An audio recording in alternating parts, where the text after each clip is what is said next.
Hi ಎಲ್ಲರಿಗೂ. ತುಂಬ ದಿನ ಆಯಿತು ವಿಡಿಯೋ ಮಾಡಿ. ಸೊ ನನಗೊಬ್ಬರು ಕಮೆಂಟ್ ಹಾಕಿದ್ರು, ಏನು ಅಂತ ಹೇಳಿದ್ರೆ ಫಂಗಲ್ ಇನ್ಫೆಕ್ಷನ್ಸ್ ಎಲ್ಲ ಆಗಿರುತ್ತಲ್ವ, ಸೊ ಆ ಮಾರ್ಕ್ ಹಾಗೇ ಇದೆ, ಅದನ್ನು ರಿಮೂವ್ ಮಾಡೋದು ಹೇಗೆ ಅಂತ ಕೇಳಿದರು. ಅದಕ್ಕೆ ನಾನು ವಿಡಿಯೋ ಮಾಡಬೇಕಾಗಿತ್ತು, ತುಂಬ ದಿನ ಲೇಟ್ ಆಯಿತು. ವಿಡಿಯೋ ಮಾಡ್ತೀನಿ ಅಂತ ಹೇಳಿದ್ದೆ, ಬಟ್ ಮಾಡೋಕ್ಕಾಗಿರಲಿಲ್ಲ, ತುಂಬಾ ಲೇಟ್ ಆಯಿತು. ಬಟ್ ವಿಷಯ ಏನು ಅಂತ ಹೇಳಿದರೆ ಇದನ್ನು ತರಿಸ್ಬೇಕಾಗಿತ್ತು, ಇದನ್ನು ತರಿಸಿ ವಿಡಿಯೋ ಮಾಡಬೇಕಾಗಿತ್ತು, ಹಾಗಾಗಿ ಲೇಟ್ ಆಯಿತು, ಸಾರಿ. ಸೊ ವಿಡಿಯೋ ಮಾಡಿ ಫಸ್ಟ್ ಅವ್ರಿಗೆ ಲಿಂಕ್ ಕಳಿಸ್ಬೇಕು. ಅವರಿಗೋಸ್ಕರ ಎಲ್ಲರಿಗೋಸ್ಕರನೂ ಈ ವಿಡಿಯೋ ಯಾಕೆ ಅಂತ ಹೇಳಿದ್ರೆ ಇದರಿಂದ ತುಂಬಾ ಯೂಸಸ್ ಇದೆ. ಬರೀ ಮಾರ್ಕ್ಸ್ ಏನು ನಿಮ್ಗೆ ಏನಾದ್ರು ಮಾರ್ಕ್ಗಳ ಹಾಗೆ ಗಾಯದ ಕಲೆಗಳ ಹಾಗೆ ಉಳ್ಕೊಂಡಿದೆ ಅಂತ ಹೇಳಿದರೆ ಮಾತ್ರ ಅಲ್ಲ, ಇದರಿಂದ ಏನೇನು ಯೂಸಸ್ ಇದೆ ಅಂತ ನಾನು ಹೇಳಿಬಿಡ್ತೀನಿ. ವಿಡಿಯೋಗೆ ಲೈಕ್ ಮಾಡಿ, ಹಾಗೆ ಸಬ್ಸ್ಕ್ರೈಬ್ ಮಾಡ್ಕೊಳ್ಳಿ. ಸೊ ಈ ಆಲಮ್ ಸ್ಟೋನ್ ಅಥವಾ ಇದಕ್ಕೆ ಸ್ಫಟಿಕ ಅಂತ ಹೇಳ್ತಾರೆ, ಏನು ಗಾಯದ ಮಾರ್ಕ್ ಆಗಿದೆ ಅಂತ ಹೇಳಿದ್ರಲ್ವ, ಸೊ ಅದಕ್ಕೆ ಫಸ್ಟ್ ಹೇಳ್ತೀನಿ ನೋಡಿ. ನೀವು ಡೈಲಿ ಇದನ್ನು 1 ವೀಕಿಗೆ ಡೈಲಿ ಅಪ್ಲೈ ಮಾಡಿ, ನೀರಲ್ಲಿ ಮಿಕ್ಸ್ ಮಾಡಿಬಿಟ್ಟು ನೀವು ಇದನ್ನ ಈ ಥರ ಸ್ಟೋನ್ನ ತಗೊಳ್ಳಿ, ಡೈರೆಕ್ಟ್ ತಗೊಳ್ಳಿ, ಅಥವಾ ಪೌಡ್ರ್ ಫಾರ್ಮಲ್ಲಿ ಸಿಕ್ಕಿದ್ರು, ಪೌಡರ್ ಫಾರ್ಮಲ್ಲಿ ಸಿಗ್ತಿದೆ ಅಂತ ಹೇಳಿದ್ರೆ ಅದನ್ನು ತಗೊಳ್ಳಿ, ಅಥವಾ ಇದನ್ನೇ ತಗೊಳ್ಳಿ ಸಾಕು. ಒಂದು ಸ್ಟೋನ್ ತಗೊಳ್ಳಿ, ಇದನ್ನು ಸಪ್ರೇಟಾಗಿ ಇಟ್ಕೊಂಬಿಡಿ. ಇದನ್ನು ನೀರಲ್ಲಿ ಸ್ವಲ್ಪ ಅದ್ಬಿಟ್ಟು, ನೀರು ಡೈರೆಕ್ಟ್ ವಾಟ್ರಲ್ಲಿ ನೀವು ಹೋಗಿ ಹಿಂಗೆ ಜಸ್ಟ್ ನೆನೆಸ್ಕೊಂಡ್ರೆ ಸಾಕು. ಈ ಥರ ಮಾಡಿಬಿಟ್ಟು ನೀವು ಇದನ್ನು ಡೈರೆಕ್ಟ್ ನಿಮ್ಗೆ ಎಲ್ಲಿ ಗಾಯ ಆಗಿದ್ದು ಮಾರ್ಕ್ ಇದೆಯೋ ಅಲ್ಲಿ ನೀವು ಇದನ್ನ ರಬ್ ಮಾಡ್ತಾ ಬಂದರೆ ಸಾಕು.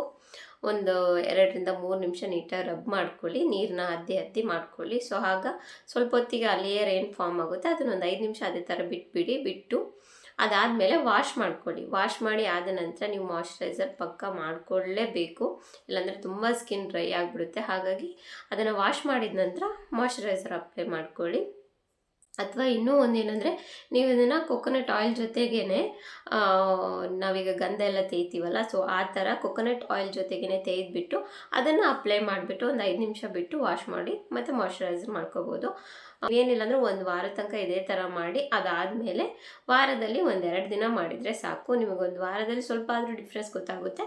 ಅದಾದಮೇಲೆ ವಾರದಲ್ಲಿ 2 ದಿನ ಮಾಡಿ. ನಿಮಗಿದು ಜಸ್ಟ್ ಮಾರ್ಕ್ ಮಾತ್ರ ಅಲ್ಲ, ನಿಮಗೇನಾದ್ರು ಆಲ್ರೆಡಿ ಗಾಯ ಆಗಿದೆ, ಇಚ್ಚಿಂಗ್ ಎಲ್ಲ ಆಗ್ತಾ ಇರುತ್ತೆ ನೋಡಿ, ಆ ಥರ ಎಲ್ಲ ಆಗ್ತಿದೆ ಅಂತ ಹೇಳಿದ್ರೆ ನೀವು ಈ ಥರ ಮಾಡಿದ್ರೂ ಅದೂ ಸಮೇತ ಬೇಗ ಹೋಗುತ್ತೆ.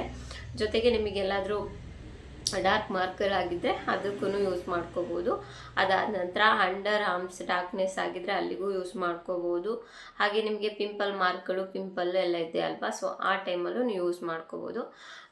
ಏನು ಅಂತ ಹೇಳಿದರೆ ನೀವು ಇದನ್ನು ಡೈಲಿ ಯೂಸ್ ಮಾಡೋಕ್ಕೆ ಹೋಗಬೇಡಿ, ತುಂಬ ಸ್ಕಿನ್ ಡ್ರೈ ಮಾಡುತ್ತೆ. ಜೊತೆಗೆ ಮತ್ತು ಸ್ಕಿನ್ನು ಡಾರ್ಕಾಗಿ ಇನ್ನೂ ಸ್ವಲ್ಪ ಡಾರ್ಕ್ ಆದರೂ ಆಗಿಬಿಡುತ್ತೆ. ಹಾಗಾಗಿ ಆ ಥರ ಮಾಡೋಕ್ಕೆ ಹೋಗಬೇಡಿ. ಚೆನ್ನಾಗಿದೆ, ಅದಕ್ಕೂ ಯೂಸ್ ಮಾಡ್ಬೋದು. ನೀವೇನಂದರೆ ಜಸ್ಟ್ ವಾರದಲ್ಲಿ 1 ಸರಿ ಯೂಸ್ ಮಾಡ್ಕೊಳ್ಳಿ ಸಾಕು.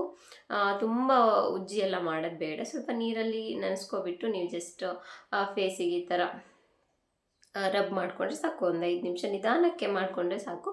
5 ನಿಮಿಷ ಆದ ನಂತರ ನೀವು ಫೇಸ್ನ ವಾಶ್ ಮಾಡಿಬಿಟ್ಟು ಅದಾದ ನಂತರ ಮಾಯ್ಶ್ಚರೈಸರ್ನ ಅಪ್ಲೈ ಮಾಡ್ಕೊಳ್ಳಿ. ವೀಕ್ಲಿ 1 ಸರಿ ಮಾಡಿ, ನಿಮ್ಮದು ಸನ್ ಟ್ಯಾನ್ ಏನಿದೆ ಎಲ್ಲ ರಿಮೂವ್ ಆಗುತ್ತೆ. ಫೇಶಿಯಲ್ ಏರ್ ಎಲ್ಲ ರಿಮೂವ್ ಮಾಡ್ತಿರಲ್ಲ, ಅದಾದ ನಂತರನೂ ಇದನ್ನು ಅಪ್ಲೈ ಮಾಡ್ಕೊಳ್ಳಿ. ಸೊ ಆಗ ನಿಮಗೆ ಬೇಗ ಫೇಶಿಯಲ್ ಏರ್ ಎಲ್ಲ ಗ್ರೋತ್ ಆಗಲ್ಲ, ನಿಧಾನ ಆಗುತ್ತೆ. ಇದನ್ನೆಲ್ಲ ಗಾಯದ ಮಾರ್ಕ್ ಏನಾಗಿದೆ ಅಂತ ಹೇಳಿದ್ರಲ್ಲ, ಸೊ ಅವರಿಗೆ ಕಂಟಿನ್ಯೂಸ್ಲಿ 1 ವೀಕ್ ಯೂಸ್ ಮಾಡಿಬಿಡಿ. ಅದಾದಮೇಲೆ ವೀಕಲ್ಲಿ 1 ಅಥವಾ 2 ಯೂಸ್ ಮಾಡಿಕೊಂಡ್ರೆ ಸಾಕು. ನಿಮಗೆ ಖಂಡಿತವಾಗ್ಲೂ ಗಾಯದ ಕಲೆ ಲೈಟನ್ ಆಗೋದನ್ನ ನೀವು ನೋಡ್ತೀರಾ. ಏನು ಅಂತ ಹೇಳಿದರೆ ನೀವು ಇದನ್ನು ಯೂಸ್ ಮಾಡಿ ನನಗೆ ಈ ವಿಡಿಯೋಗೆ ಕಮೆಂಟ್ ಮಾಡಲೇಬೇಕು. ನಾನು ಇದ್ರ ಬಗ್ಗೆ ಇನ್ನೂ ತುಂಬ ಏನಾದ್ರು ಚೆನ್ನಾಗಿ ಗೊತ್ತಿರೋರಿದ್ರೆ ಕಮೆಂಟ್ ಬಾಕ್ಸಲ್ಲಿ ಕಮೆಂಟ್ ಮಾಡಿ. ಸೊ ಬೇರೆಯವ್ರಿಗೂ ಯೂಸ್ ಆಗುತ್ತವಲ್ಲ, ಹಾಗೆ ನನಗೂ ಯೂಸ್ ಆಗುತ್ತೆ. ತುಂಬ ಏನಾದರೂ ಇದ್ರ ಬಗ್ಗೆ ಗೊತ್ತಿದ್ದರೆ ಕಮೆಂಟ್ ಮಾಡಿ ಹೇಳಿ. ಹಾಗೆ ಇಷ್ಟೇ ಈ ವಿಡಿಯೋ. ಅವ್ರು ಕೇಳಿ ತುಂಬ ದಿನ ಆಗಿತ್ತು, ನಾನು ತುಂಬ ಲೇಟಾಗಿ ವಿಡಿಯೋನ ಮಾಡಿದ್ದೀನಿ, ಅದಕ್ಕೋಸ್ಕರ ಸಾರಿ. ಸೊ ವಿಡಿಯೋಗೆ ಲೈಕ್ ಮಾಡಿ, ಸಬ್ಸ್ಕ್ರೈಬ್ ಮಾಡಿ, ಸಪೋರ್ಟ್ ಮಾಡಿ. Thank you so much. Bye.